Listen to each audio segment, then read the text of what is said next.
Hi, everyone. Welcome to this edition of the Agronomists. I am your host, Lyndsey Smith, and welcome here. Thank you for joining us. This is going to be a good one. Now, before we get going, quick alert. Producer Jay, who is producing the show, hosting from Picture Butte, Alberta, is in the middle of a storm.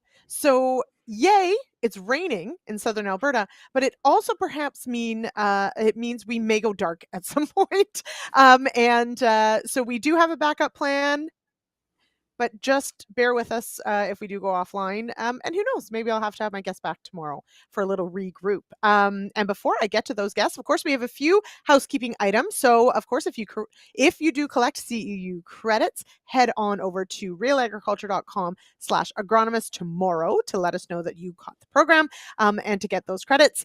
And next week's show, not to get too ahead of myself, but next week we're going to talk about diagnosing nutrient deficiencies. So put your thinking caps on, get your questions ready. That'll be a good one. So please don't miss that. And of course, this show does have sponsors, which we are very thankful for. So big shout out and big thanks to our sponsors tonight. Pest Predators podcast, of course, the Renewable Diesel rundown that we're going to be hosting on Thursday, and of course, ADAMA Canada. While other sources of innovation run dry, ADAMA is here to deliver, leveraging the world's largest library of actives to provide innovative crop protection solutions to your greatest challenges. We're all in on you. Talk to your ADAMA sales rep today. And of course, one of those major challenges, any year really, is Fusarium head blight in the wheat crop. And that is what we're talking about tonight. I've got two rock stars joining me, and we have a lot of ground to cover. Yes, it's a pun. Before we get started, quick shout out to John. We are glad to see you back. And Warren is correct. We talked a lot about you last week. Anyway, just kidding, we didn't. Okay, all right, let's bring in our guest. We've got Kelly Turkington from Alberta. Hello. Yeah, there we go. Plant pathologist. Do former government staffers get to be emeritus, or what do you consider yourselves there, Kelly? Oh, I'm still active. I'm Oh, still employed, so too not yet. too busy. I Too turned busy. 60 in the fall though, so Oh, they're not going to let you go easy, Kelly. I got to tell well, you. it'll be a few years. Yeah. All Good. right, Peter. That's all I Yeah, can say is good. good. Exactly. Yeah, I'm sick and tired of having to find all these people and bring them out of retirement to do this show. All right, and of course, Peter Wheat Pete Johnson is here joining us from Southern Ontario, where it is also raining. But that, of course, that's sort of normal for us in Ontario this spring, is it not, Pete? How are we doing? Are we too wet? Are we wet enough? What do you think? So it's just, yeah, that's a great question, Lyndsey, because it's a big province. And I go to Mitchell and I scout at Mitchell, and they've had almost no rain at all for at least 3 weeks, maybe an inch total in May. They're incredibly dry. They would really like a shower. They don't want a thunderstorm. We're getting a downpour right now. That isn't what we want, but they would like something. Meanwhile, I go to Thorndale and I scout at Thorndale, and they've had 2 3-inch thunderstorms within 10 days. They got another thunderstorm on Sunday. It's raining again there right now. So we have areas that are just almost excess moisture, and we have areas that are not as dry quite as Alberta, but there certainly wouldn't mind some moisture. Absolutely. Now, Kelly, you're based at Lacombe. Yes. What are conditions like? What are conditions like there? Oh, we've had rain over the last day or so. It rained sort of off and on here, but certainly in some areas it's been pretty dry. Certainly southern Alberta and other parts. We were just visiting family in Saskatoon here a couple weeks ago, and it wasn't a good scene as far as moisture. But hopefully we get some rain and a better summer than we did have in 2021. Absolutely. I would send it to you if I could, because I would like to make some hay, and it keeps raining every 2 days. And Warren Steckenberger, of course, is here in the comments as well, and he has been giving us updates on how much water has been falling at his farm, because he pays far more attention to it than I do. And so anytime, Warren, you want to update us with how many downpours we've had, that's great. So to me, of course, when I think high moisture, yes, we are into June. Yes, we are quite blessed that, in Ontario, at least, we've got a crop in, just about done, just about wrapped up most. Plenty of areas of Alberta got wrapped up maybe too early because there wasn't moisture. Manitoba is pushing hard to get it done. I know they've made progress, but it's really wet. But when I think a wet year, I think disease. And so here we are. We're going to talk about Fusarium. Pete, let's start with just a quick snapshot very quickly, because just before we started the show, I was gobsmacked by some of the numbers from 1996. So we're talking about Fusarium. So Pete, just give us a taste of how bad it can be. Tell me about 1996. I was far too young to know it was happening, just so you know. All right. Just Okay. far too young. 1996. Yeah. Okay. Anyway, carrying on. You're at least admitting you were born then, so there you Yes. go, right? Yeah. Yes. Yeah. No, it was so 1996. First off, we had no Fusarium fungicides.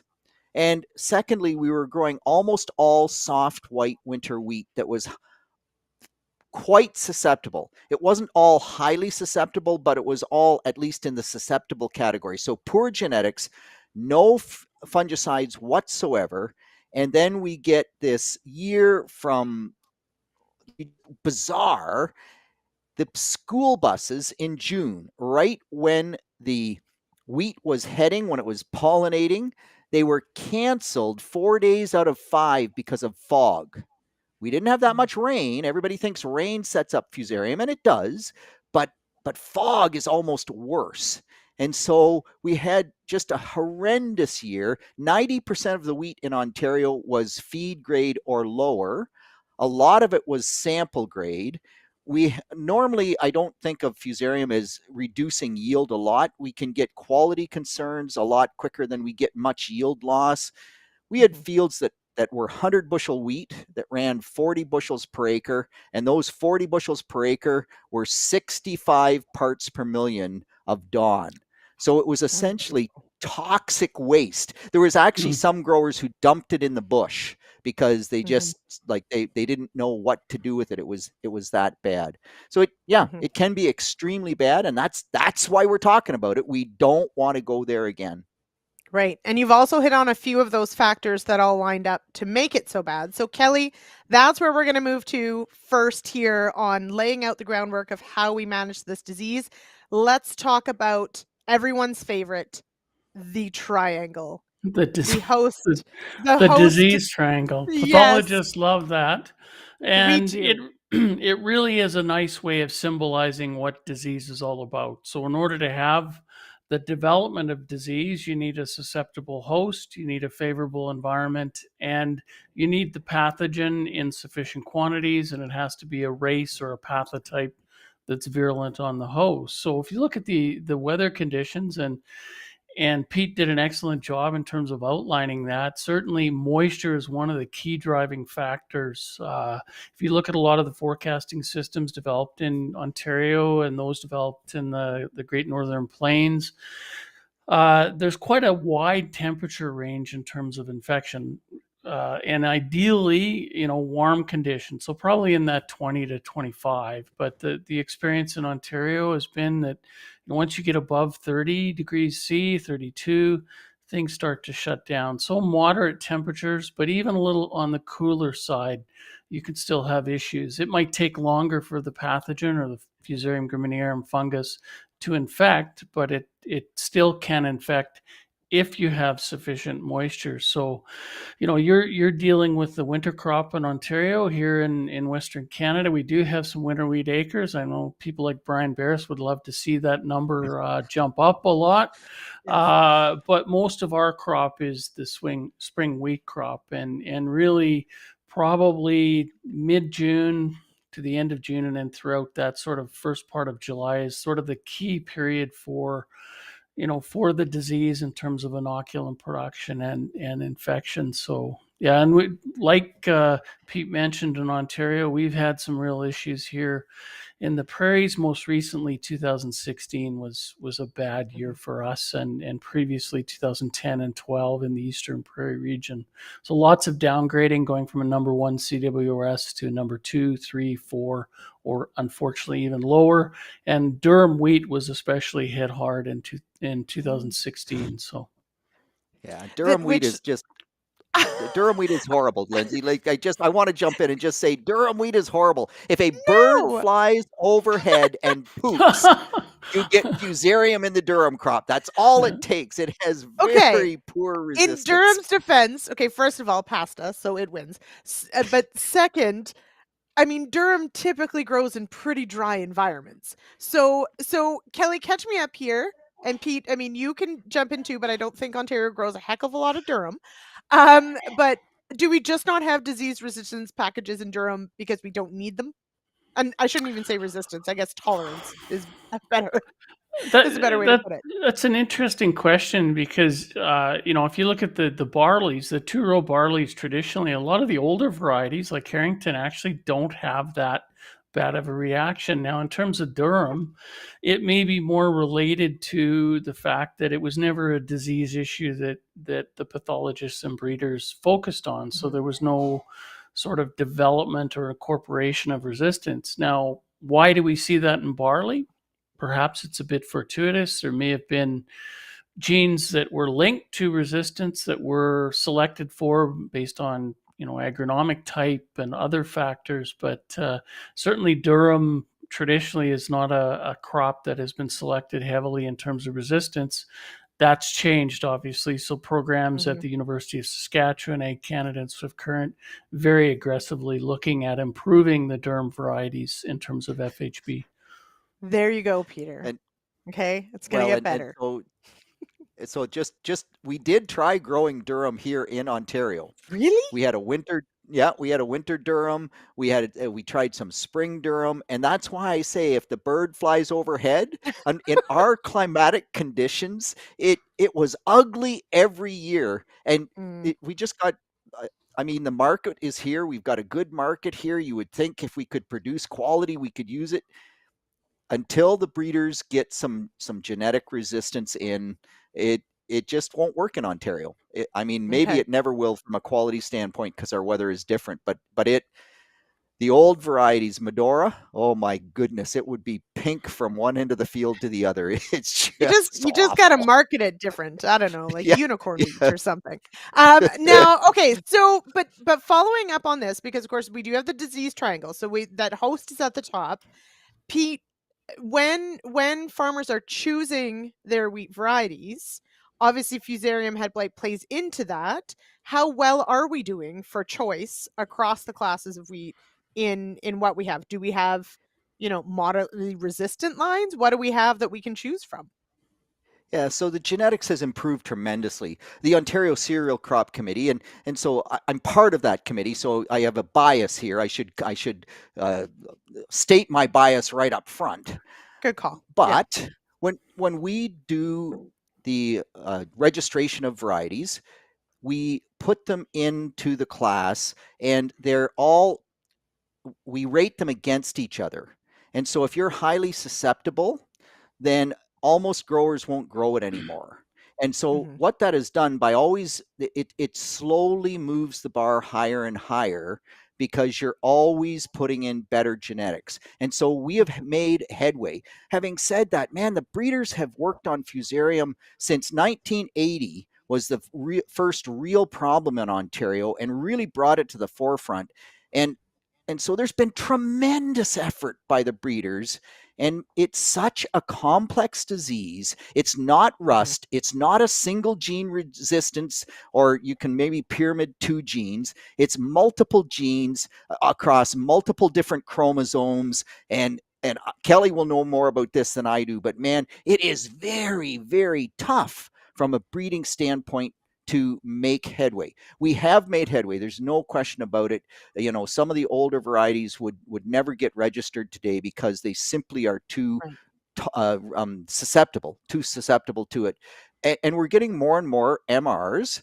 moderately resistant, but it's tough because oftentimes that moderately resistant gene comes with a yield drag. And Mhm. man, if you're 5 or 6% lower yield to get that Fusarium tolerance, that's a hard pill for a grower to swallow. So getting high yield coupled with Fusarium tolerance has really been a challenge. Absolutely. Okay, quickly, because we have a lot to cover tonight. But Kelly, Sure. this is intriguing to me. So I'm using a Pete word. I have to pay you $1 every time I say intriguing. Hmm. But it is to me. Why is Fusarium such a tough disease to breed resistance for? Because Pete's right on the money there. Hate to say it, but he is. No, he definitely is touched on the major aspects of it. It's not a single gene for resistance that the breeders can easily incorporate into a variety. It's been a slow progression. The resistance may be acting at preventing infection. It may be acting at Right. limiting growth. It may be acting at limiting dawn development and perhaps even dawn detoxification in the plant. But the other aspect of it, talking with colleagues in Manitoba that run the nurseries, so Shibang Wang, Maria Henriquez, James Tucker, and so on, is it's a hard disease. It's a lot of work to screen for resistance. So, you're having to harvest lines, you have to grind the grain, you have to send it away for dawn analysis, and so on. So it is more of a challenge in terms of simply the mechanics of screening for resistance. But certainly, we're seeing some definite improvements, and we're hopeful that over the next 5 to 10 years, and you'll often hear breeders say, "Well, in 5 years we'll have resistance." I'm sure I heard that several times over the Yes. last 20 I think I've years. heard it many times. Yeah. I feel like it's we just talked about this last week. I think the skit from this hour is 22 minutes where the weather forecast in the winter, the +1 or the -1 was always the 14 days away, and you just had to, or the 7 days away, and then they just kept moving it out. I feel it's like the same thing. It's like resistance will be in 5 to 10 years, and every 5 to 10 years they just push it out further. Anyway, let's hope that now I will say, and Pete, to your point, we do have MRs, we do have better resistance, and as you mentioned off the top, we didn't have great fungicide options back in the day either, and we've definitely got improved fungicide options as well.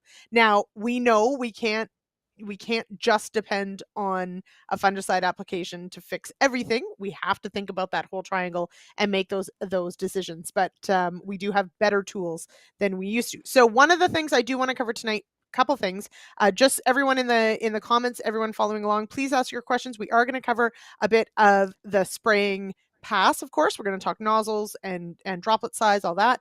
We're going to talk a bit about plant staging. That's where we're going to go next. And we will talk about the economics as well. But let's talk timing for that crucial fungicide pass. So let's go to the retro one. Pete, did you watch this when I sent you the link of what I was going to show tonight? Yeah, no, I saw what it was and said, yeah, I don't. Yeah, perfect. Okay, so producer Jay, if you could, I think this is from 2013. So this is on staging wheat for a fungicide pass.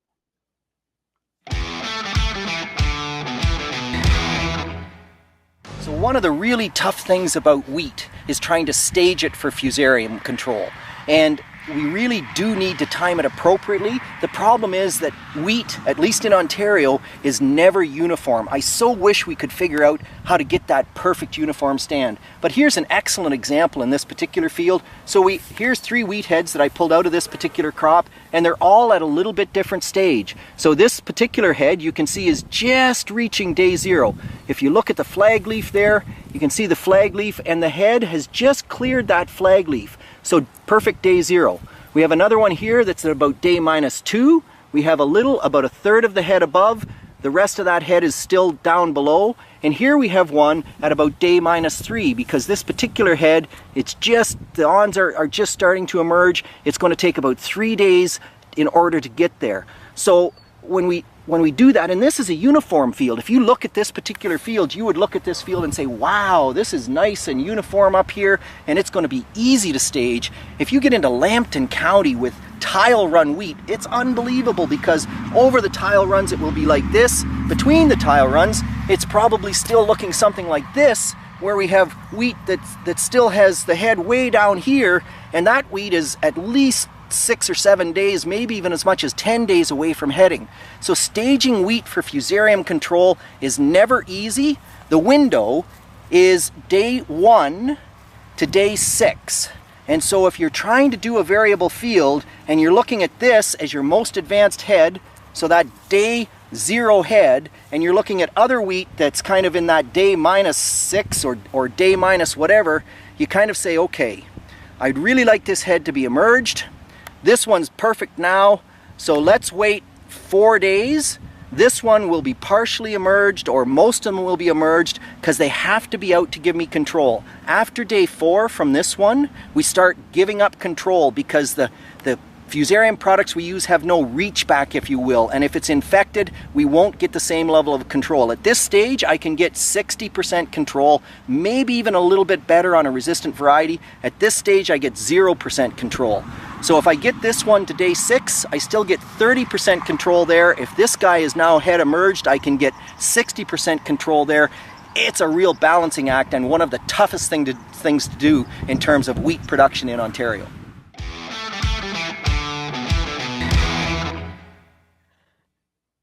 Oh, there's a lot to come out of from that clip. But before we go there, because I know Pete's got all sorts of things he wants to say, I do want to remind everyone, of course, the Tonight Show is brought to you by our sponsors, ADAMA Canada, the Pest and Predators podcast, and our members-only webinar going 3 p.m.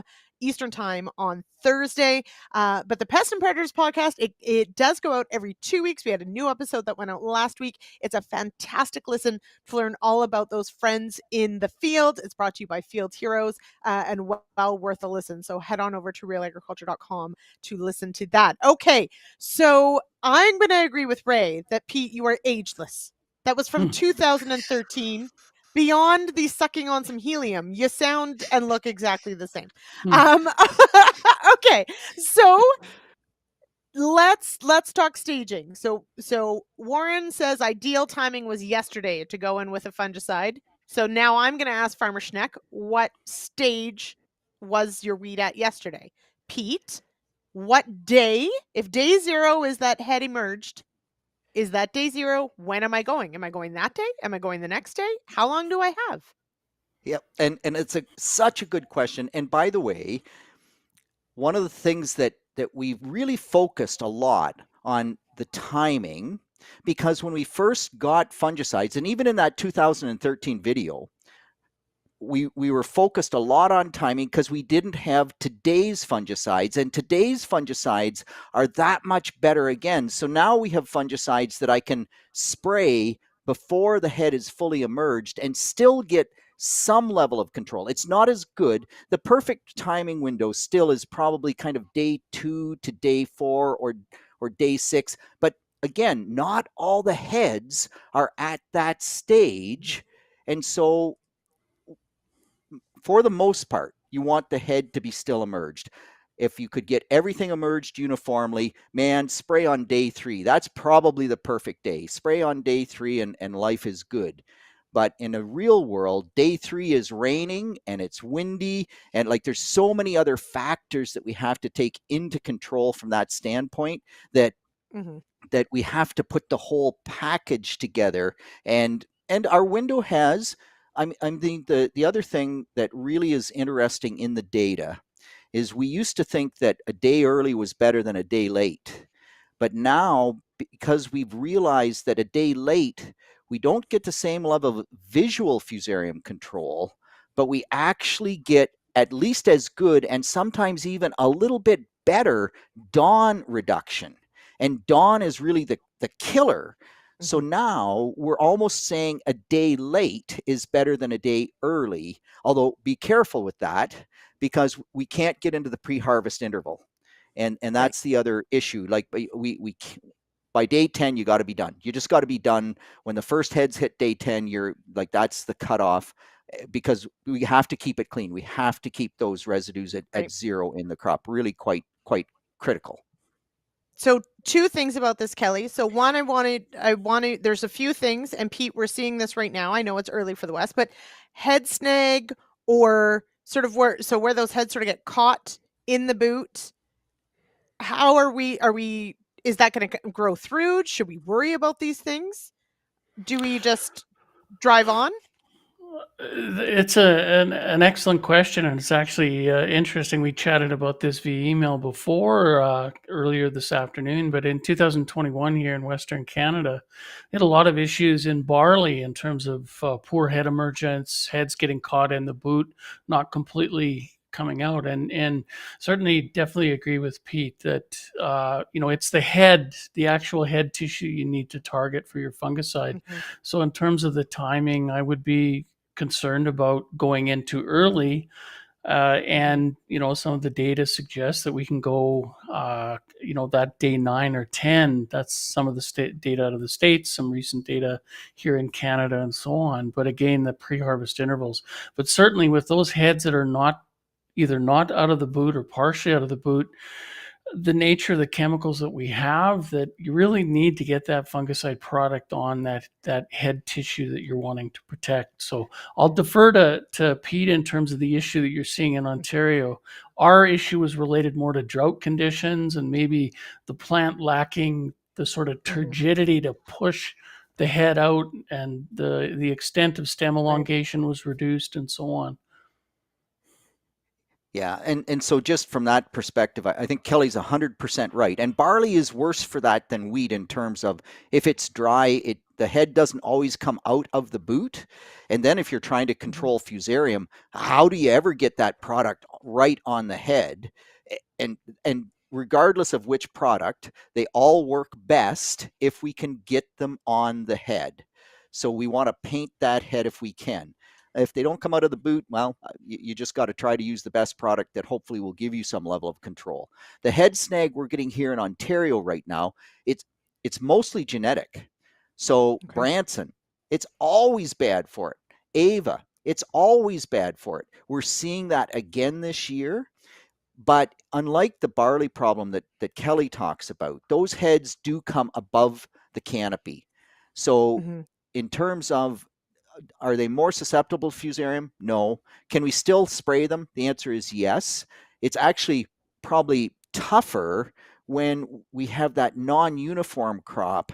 So, and David Hooker actually tweeted out a beautiful picture of it where we have all these upright flag leaves. So all the flag leaves are up like this, and the head is now, it's actually emerged above the ligule of the flag leaf. So it's at day 0 or day 1 or day 2, but this flag leaf is so upright that is actually hiding the head. And so now to try to get good coverage on that head, it's not as bad as Kelly's barley where it's in the boot, but it's still tougher because we're getting that interference from those upright flag leaves. So it's just, there's many different scenarios, Lyndsey, and yeah, that just adds to the complexity. That's all there is to it. Right. Well, now, go ahead, Kelly. I was just going to follow up on that. The other aspect of this, and we chatted about it earlier this afternoon, is unfortunately that window for infection really, now the most damaging infections, especially in wheat in terms of production of Fusarium damaged kernels and downgrading and so on, is that infection around anthesis. So that's, one of the reasons why that's a good timing for a fungicide. The problem though is that infection can occur right from head emergence through to the start of maturity. And certainly we've had years, 2006 in Manitoba, for instance, 2003 in the southeastern part of the States, where conditions, at least soon after head emergence, weren't overly favorable. But later on, post-flowering, we had favorable weather conditions. So the grain, in the case of Manitoba, looked good. It was a number 1. But when the end users started doing their secondary quality control testing, which was DAWN assessment, lo and behold, there were levels of DAWN that were well above acceptable limits. So that's another complexity in terms of managing this issue. Right. So FDK, not a former president, it's Fusarium damaged kernels. That's FDR. That's different. So Fusarium damaged kernels happen when Fusarium infection happens early. So it actually damages kernels. But this today is one of the things that I was trying to think through, but it's that post-anthesis, post-flowering infection that may not, of course, those kernels are further advanced. They may not get that FDK, but the DAWN levels can still be well above sort of that useful range. And you may have, as the crop matures, as the seed develops and matures, it may become less susceptible, but you may still have superficial infection of the grain, and visually it looks healthy, but there's superficial infection that's hiding, and the fungus that's there is producing DAWN, which then causes issues in the harvested grain. Okay, and so I'll add to that if I can, Lyndsey, just quickly, because then I want to work on the next one. So yes, go. Yeah, so the spread within the head is really an important feature, because the initial infection, often the kernels that are initially infected shrivel up and become those tombstone kernels. So Jay, I don't know if you want to go to slide 3, and you can just pull that up, and we can see those, like there's lots of tombstones. This is from 1996, a picture from Dave Hooker, but you can see all those little shriveled kernels. Well, they're the initial infection, and they get generally blown out the back of the combine. And so we don't keep those in the sample that we send to the mill, and they become non-problematic to a certain degree. But as it spreads down the head, it spreads to kernels that are fully developed.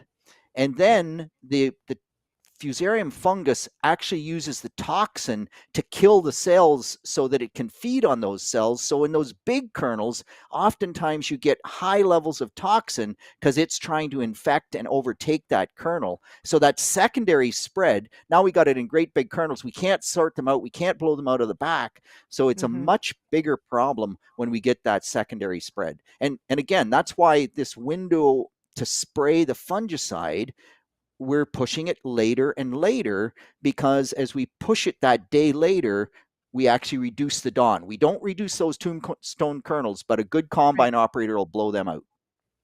Okay, so in this is exactly where I want to go next, because Jason's asked the question and then Gord's also sort of followed up, and they're related. But in that video from 2013, Pete, you said, we don't have that reach back in those products. So Jason's question is, what are Kelly and Pete's thoughts on the newer fungicide products and whether or not they do have that reach back? So do we have a longer window to be applied? Which I'm sort of hearing yes, but I also feel like we've moved to being, as you said, Pete, okay to be a day later than a day too soon.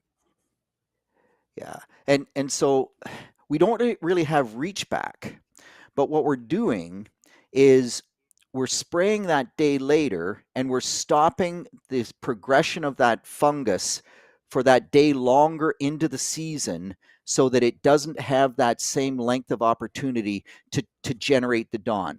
Reach back is where the disease is already infected and the fungicide kills it. Right? Curative. Yeah. There's none of that. Yeah. There's absolutely zero of that. All of the fungicides we use are still 100% suppression. There is no control. But some of the newer fungicides actually will still give us some control on the earlier end. Whereas if you go back to Folicure, if the head wasn't out, you got zero control. Full stop, nothing. Now, if I have that uneven field and that head is only half out, some of the newer fungicides are good enough to still give me some protection on the bottom half of that head that wasn't emerged at time of application. It's not as good as if it was emerged, but at least it's something. Okay. Yeah, and I think with the newer products too, you have different modes of action. So some of the products, like the carboxamides, will target more spore germination. The triazoles will be more mycelial development. So there's a combination there. Some of the newer products will have more persistence. So as Pete said, you get a longer maintenance of a concentration of fungicide in that head tissue during that key grain filling period. So that will help to reduce the amount. So certainly, I guess I tend to look at some of the data out of the Pierce Paul out of the US and so on, has done work with some of the newer products. And I think generally what they're seeing with a range of things, and some of the newer products, it isn't as bad, but certainly if you're looking at trying to get good activity and as much out of that fungicide, targeting the actual head tissue is key. Yeah, 100%. All right, now this brings us to one that I wrote down because I wanted to make sure that we talked about this. And Gord Specksnyder just slides on in there like it was planned. Seems like wheat is slow to flower this year. One of my favorite words, anthesis, anthers in general. So cool. Does this change fungicide timing or at least the risk of infection? So what do anthers really mean? Does it mean you're too late? Does it mean there's a lower risk because it's slow to flower? Does flowering really matter? Pete, I'll start with you.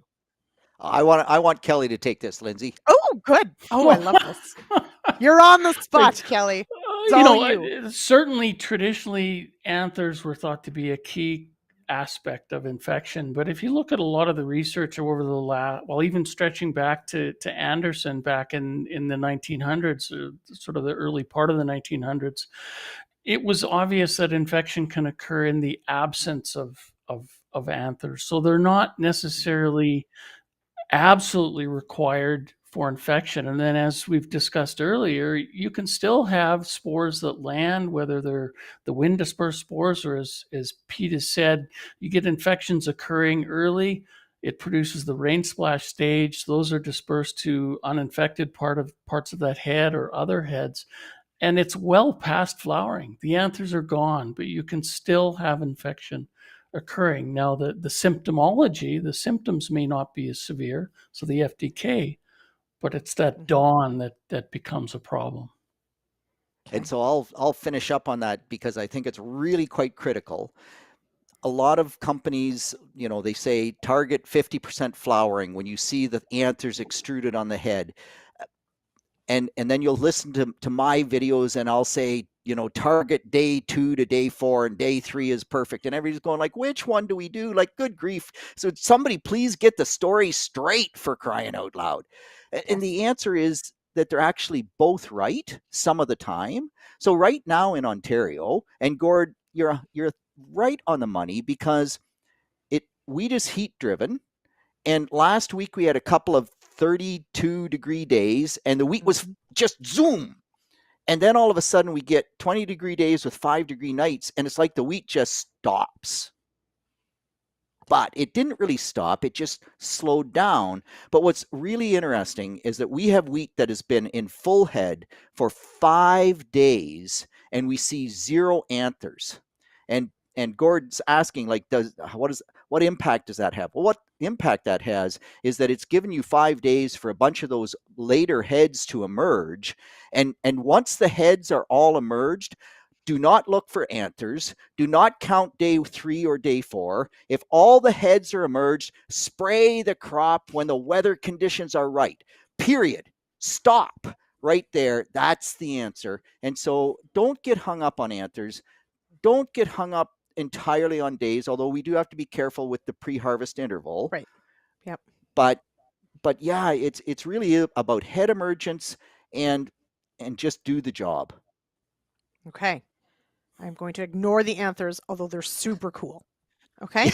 All right. And as Ray has picked up, I think, yes, I think plant diseases are super cool, but it just in general, plants are really neat. Okay, Ray? So I get excited about this stuff too. Okay. So Ken's got a series of questions, and then we're going to, I think, probably move to our last clip, if I can get to it. It's the latest Wheat School. It's super good with Dr. Dave Hooker. You can find it on realagriculture.com as well, but we're going to play a clip of it shortly. I promise. Pete told me I had to play it, so I'm going to. But it's really important because Ken's got a couple questions, and I think it ties a few things together. So let's clarify here. 2 things. One, the Fusarium species that we get in root rots is not the same as Fusarium head blight. Yes or no, Kelly Turkington? It's a bit of both, actually. So Graminearum is a very competent seed and seedling disease. So if you plant infected seed and you plant early, let's say if you're in winter wheat in Ontario where the soil's still warm, you'll have enhanced problems with seed and seedling blight. So there are other Fusarium species. There's a related one, Pseudograminearum. It doesn't produce the wind dispersed stage, so it's a bit different. It's primarily a root and crown Fusarium. Same thing with Culmorum. You can get it on the heads, but it doesn't produce that wind dispersed stage. So, the key one is Graminearum, but there's a couple of others that are sort of, we see Fusarium poe, for instance, especially in dry years, which is very interesting. So there's a complex there that pathologists across Canada are looking at, trying to develop a better understanding of that sort of suite. But it's Graminearum that's primarily the one that's of greatest concern. Okay. And so the answer also is that Fusarium graminearum on the seed, in the seed, because we've done this in Ontario hundreds of times. We've got Fusarium in the seed and we plant it. And out west, they would try not to because they don't want to spread it. It's ubiquitous here, right? It's everywhere. We have it all the time. We plant that Fusarium infected seed. We do not get Fusarium infected grain. It does not grow through the plant and infect the head. And anybody who tries to tell you that is blowing 1,000% smoke. So that is simply not true. You cannot put a seed treatment on and prevent Fusarium graminearum in the grain of that particular plant the next year. It just doesn't work. So where does it come from? Absolutely. Because that was a follow-up. So where... it's the crop residue. It's just in the soil? It's on the residue. It lives on the dead residue, right? Yes. Fusarium is one of the main breakdown fungi in the soil. We actually need it in the soil to break down the residue. If you take Fusarium out, our residue would break down a lot slower. And so it's kind of like, well, I need it and I hate it, and it's everywhere in Ontario, so just get over it and drive on. I feel like it's like exercise. Yeah. Okay, we And need it, but we hate it. Okay. Just to Go quickly ahead, touch Kelly. on Pete's comments, certainly yes, planting infected seed. You know, the issue in Western Canada, and it's less so now because the fungus is well established across most of the prairie region. But it if it doesn't kill the seed and seedling, the fungus will grow up into that subcrown internode, the crown tissue, the stem base, but it'll only grow up to maybe the second or third node. And then as the crop starts to senesce, sometimes Graminearum, if you look at dairy production and corn silage, they often recommend to silage as soon after a heavy frost. A lot of that information comes out of Wisconsin. But it's because the Graminearum will colonize that dying, ripening plant tissue. So yeah, it definitely planting infected seed. The main consideration now across most of Canada is really, is that seed going to perform for me? Is it going to germinate? Am I going to get uniform stand establishment? And so on. Okay. So I am going to apologize, Pete. I don't think we have time for the weed school. So I'm just going to tell everyone, because I want to talk about spraying next. But I want everyone head over to realagriculture.com /wheat-school or wheatschool.com and check out the latest one, the latest Weed School with Dr. Dave Hooker, because he talks about the very real economic reasons for doing this and the three sort of windows of whether you need to be watching. And his point, which I love, which I'm sure, Pete, the two of you have met and discussed at length, is you have to convince me not to spray, not the other way around, right? You need to make the business case for me to not spray, which is very difficult to do. So I do want to, before we move on to our next segment, which is going to be, we're going to tackle some of the spraying questions, and we've got some discussions about herbicide timing and fungicide mixing in there, which that's one of my favorite questions. So we're definitely going to do that. But just quickly, Jay, I'm going to send another shout out to our sponsors, ADAMA Canada, the Pest and Predators podcast, and the Renewable Diesel Rundown. So if you are a member of Real Agriculture, you will get the invite to this webinar that's going to go 3 p.m. Eastern on Thursday. You can head to realagriculture.com/webinar.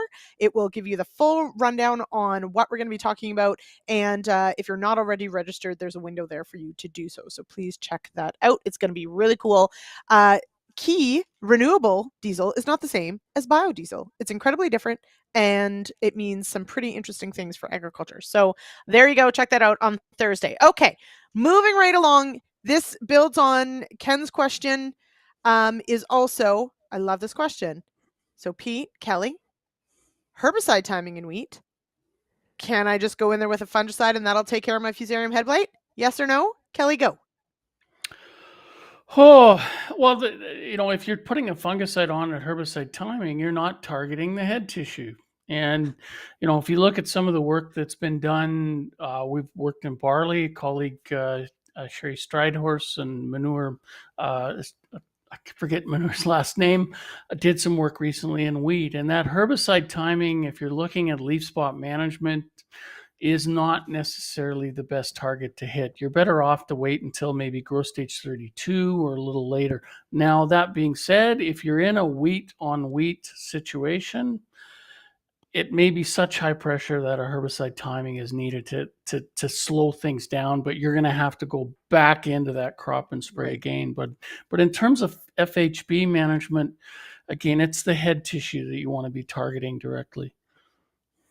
Yeah, a T1 timing herbicide is not going to reduce your Fusarium head blight in the grain whatsoever. If it did, we'd all just do it because it's easy then. But it simply does not. That fungicide efficacy is about 14 to, if you really get lucky, maybe 21 days, but often it's 10 to 14 days, and you run out of gas with that fungicide. And guess what? The Fusarium the Fusarium fungus in the soil, it's going to sporulate right when the wheat is at anthesis, so day 2 or day 3, or when those anthers first extrude, And that T1 fungicide is long gone. It's doing zero. You want to control Fusarium, you got to spray the head.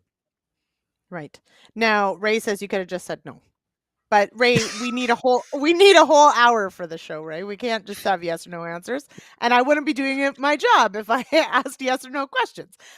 So there you go. Now that of course we're talking about Fusarium head blight. So exactly that at that T1, you run out of runway, right? It's too early. You're not targeting that head tissue. So no. Okay, so now let's talk about targeting that head. So unlike targeting weeds with a herbicide that have, perhaps a lot of, leaf showing, we're trying to target something that is upright and relatively small. So, Pete, do I need fancy nozzles? Because I kind of And want the them. Yeah, so the answer is absolutely, because if you think about it, you said, Lynn, we have this head. Sorry, get my finger if I can There in you the go. picture. We have this head that we want to we want to paint the entire head. Well, if I spray straight down on that head, guess what? I'm going to the spray is just going to kind of get one side because it's coming from that side, and I get almost nothing on the back side. And so we need fancy nozzles. And so, Jay, if you want to just go maybe to slide 12, I think that we can start there. So you can see here, this is work from Tom Wolfe, and Tom Wolfe does excellent work on different nozzles and different configurations. But when we do that straight down, we simply don't. And this, by the way, 5 miles an hour. There's not many sprayers that say 5 miles an hour. Everybody wants to go faster than that. We're getting very little on the backside. And this, by the way, if you compare this to the work that Dr. Dave Hooker did and Albert Tenuta when they did the spray rodeo here in Ontario, we were only getting, I think it was something like 18% on the backside of the head. You simply aren't getting a fungicide on the backside of the head. And then, Jay, maybe if you could go to slide 13. So now, when I use those double conventional nozzles, so I'm spraying forward and backward, same speed, all of a sudden I've got half my spray on the front and half my spray on the back. And so, do I need fancy nozzles? Well, I need nozzles that are angled forward and back. And the more angled, the better. And so if they're a twin jet that is a 30-degree angle, that's not good enough. We really do need to get a 60 or 70 degrees off horizontal. The ideal is 15 degrees off of horizontal. So we're really flat at that point, and we can do a super job. But the other problem with that, Lyndsey, is that if you think about that, if I'm going to spray straight down, I'm 20 inches off the target. If I take that same nozzle at 20 inches off the target, and now I'm spraying at a 45-degree angle, well, that 45-degree angle, now I'm about 28 inches of travel for that droplet to get to the target. And so the more angled I go, and that's at 45, like if I go to 15 off, I'm 40 inches to spray that droplet. So it gets a lot harder to keep that droplet moving and actually get to the target. So we need the fancy nozzles, but we need more than just the fancy nozzles if we're going to do the right job. All right. And D'Souza, yes, fancy nozzle is the correct term. And happy birthday, by the way. Hmm. Okay, so we need more than just fancy nozzles. What else can we do? Do we slow down? Do we lower the boom? Do we up our water? What about droplets? What are we supposed to be doing here?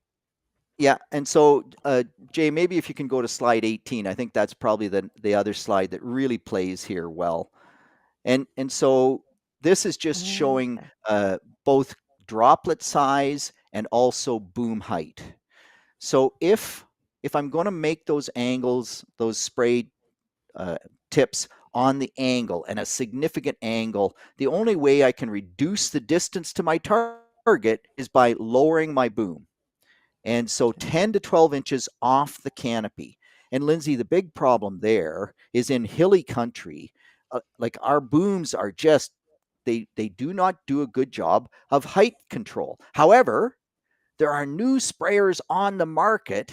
So my neighbor just bought a horse sprayer, and he's gone to 10-inch centers with a 70-30 nozzle. So the 30 degrees is forward because you always get the front side anyway. The 70 degree is back because that's the tough one to cover on 10-inch centers. And he can run that at 10 inches off the crop canopy. And that boom has such a good system of maintaining height that it will maintain the height across the entire 120 feet boom at like 10 miles an hour. On the other hand, and nothing against other manufacturers, but they simply haven't upped their game to that level. My custom apps guy sprayed my wheat on Saturday morning. There was no wind. Everything was perfect, but he has a John Deere sprayer, and the boom height control isn't at that level of accuracy. And so sometimes the boom was in the wheat, and sometimes it was 30 inches off the wheat. And it's just much harder to do a good job. So this slide, it shows you the blue bars are the coarse droplets, and the y-axis is the amount of coverage. You can see that doesn't matter what height, a coarse droplet gives you better coverage because it's got enough impetus to reach the target. Fine droplets, I've had growers say to me, I fog it on. Man, I'm just upping the pressure and I fog it on. Well, guess what? That fog goes the same direction as the wind. And all the one side, whatever direction the wind is going, that's the side of the head gets painted. The rest of it doesn't get anything. Fogging it on doesn't work. Coarse droplets, and the other thing is boom height. You can see on that, and the closer we can get to the canopy, the better we're going to be. And then the last thing is wind. I mean, gosh, it doesn't matter what you do. If you're spraying, and I've seen growers do this, like they'll spray their herbicide in the morning when it's calm, and then they'll clean out in the windiest part of the day. I've seen growers spray their Fusarium fungicide in a 30-mile-an-hour wind, and like you say, what are you doing? Well, it's a fungicide; it'll work anyway. Well, it might work on the leaves, it'll work on the horizontal targets, but you're just doing nothing on the head. So I really hope the listeners and people that watch this, we did a really good job of saying the window of timing. Like, you gotta hit this window. And in fact, we said day 2 to day 4, and people would go out there and, oh, it's day 4, I gotta spray even though I'm in a 40-mile-an-hour wind. No, you have a much bigger window now. You have till day 6 or day 7 or right till the end of anthesis. And so pick the weather conditions that are right. And Jason, you're right. It's a horse leab with a contouring boom that my neighbor has. All manufacturers need to get to that level of accuracy. So low wind, coarse droplets, get that boom close to the canopy. And those factors are just as important as timing the crop right. And we simply haven't done a good enough job of that. All right. Now, Kelly, there is also a question here that Michael is asking. Has there been work done on spraying twice? So head emergence and 10 days later. We're 10 days makes me nervous, but go ahead, Kelly. We're starting to see more of that. And there's work that was just recently completed by a grad student at the University of Manitoba. It was Gursahib Singh at U of S. And then we've done some work both on wheat and barley, where we go in at the ideal timing. In wheat, that's 3 to 4 days after head emergence.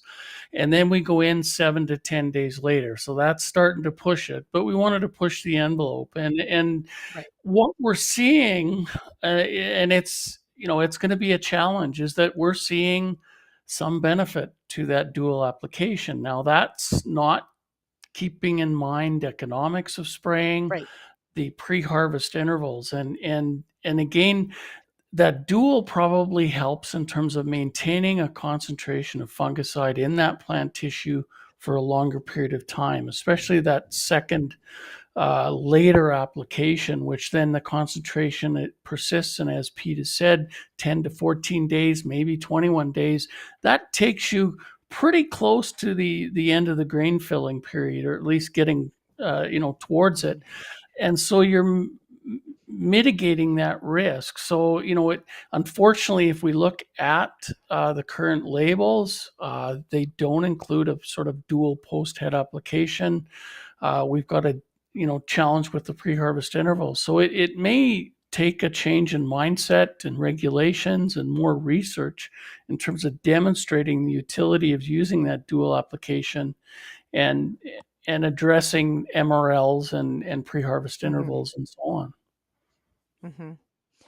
Yes, please, everyone, follow the label.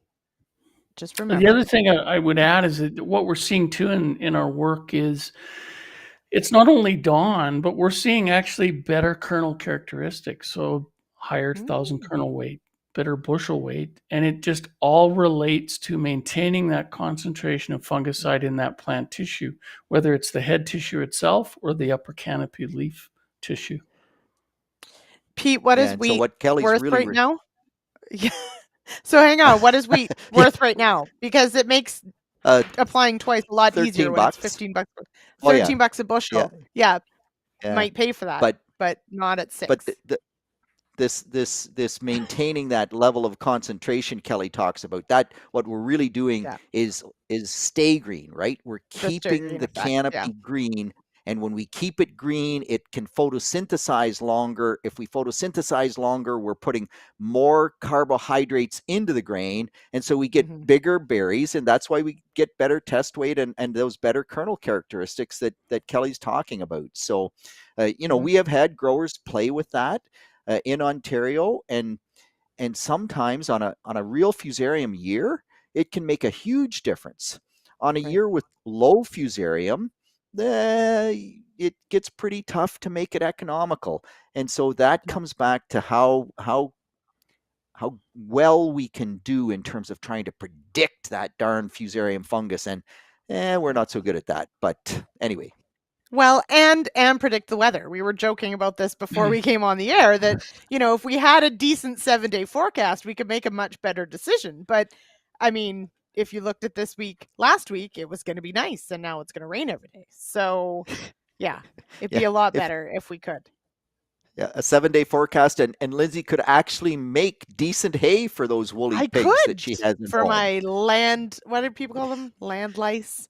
Thanks, guys. I really appreciate it. I can really feel the love. Jason Vogt out of Manitoba says that they do dual application on barley to help achieve malt, which that would make sense. It would put more starch into that kernel, right? So potentially make malt. I gotta wonder where, Jason, in Manitoba. Anyway, see ground lice. That's anyone who's watching the comments. Thanks, everybody. Those are my sheep. Grass maggots. Absolutely not. Anyway, shout out to Warren's wife is also celebrating a birthday today, as is our own Burn Tobin, and Sean Haney's beautiful wife, Trish. So September long weekend apparently is very popular for parents. Anyway, okay. So we are out of time. This, I will agree with Ray. This has been an absolutely wonderful episode. I have learned so much and had such a great time, and I can't believe we're already running out of time here. And so to recap, if we're spraying, we're going after day 2 to 4, but really we have more time, so wait till conditions are good. We're putting down the boom. We're going low. We're going coarse droplets, fancy nozzles. Pick a better variety, please. Kelly's gonna tell the breeders to give us better varieties. And what did I miss? I think that's good. I think that's our list. That's a pretty good one. Yeah. I was just going to say the weather-based systems that we have you can certainly start following those around flag leaf emergence. But, in terms of predicting the weather, if you're following it and it stays low in the risk and you get into head emergence and you start worrying, do I spray or not? Then I would look at the 2-week forecast for what it's worth. And if it was a bit more accurate, it might have some implications that, hey, the conditions right at this point in time are not conducive, but we're going to get some rain in the next 10 to 14 days. And so I might have that late infection, and I might have that dawn issue that if I spray, I can mitigate. But it's a tough decision to make. And I will say that the data, 75% of the time in the Ontario data, we get more than 5.5 bushels per acre in yield increase, and sometimes way more. But 75% of the time, 5 bushels of wheat at $13 a bushel, $65 an acre, right? Like it costs me $30 to do it, or 35. I'm doubling my money. And I'm going to have, if we get a Fusarium outbreak, I'm going to have a safer crop for people to eat. That's a pretty big push to spray that product. Like I'm not a prophylactic fungicide guy. I am 100% not. But in this case, I think there's just so many pluses that in Ontario, at least, and in the Maritimes, and even in Manitoba now, I think that we're sort of getting there. Maybe not in Alberta yet, but certainly in a good portion of Western Canada. Absolutely. All right. With that, we will end tonight's program. Big thanks to Peter Wheatpea Johnson and Kelly Turkington. Thank you both for joining me tonight. Oh, you're welcome. Yeah, thanks for having me. It's been fun. Kelly's great to work with. Awesome. Very good. I'd like to come out and visit, Pete. So, oh my goodness. Come. You guys have to send snaps if you do. I spent 8 months at the University of Guelph in 88, 89. I did all 33 degrees at the U of S, but I spent time with Dr. Hall and Dr. Sutton in Guelph, and Dr. Boland. Awesome. I really enjoyed my time. And my Portuguese wife had relatives in Cambridge, so they had me out every weekend. So it was a great experience. And my granddad was born at Gorey, Ontario, which is just outside Guelph. Yeah. Yep. There you go.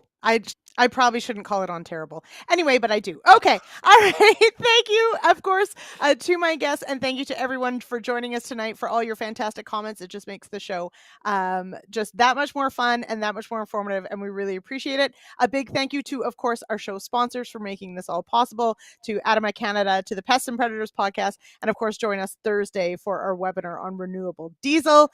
I am your host, Lyndsey Smith. This was fantastic. We'll see you next week, 8 p.m. Eastern, right here. Cheers, everybody. Bye-bye.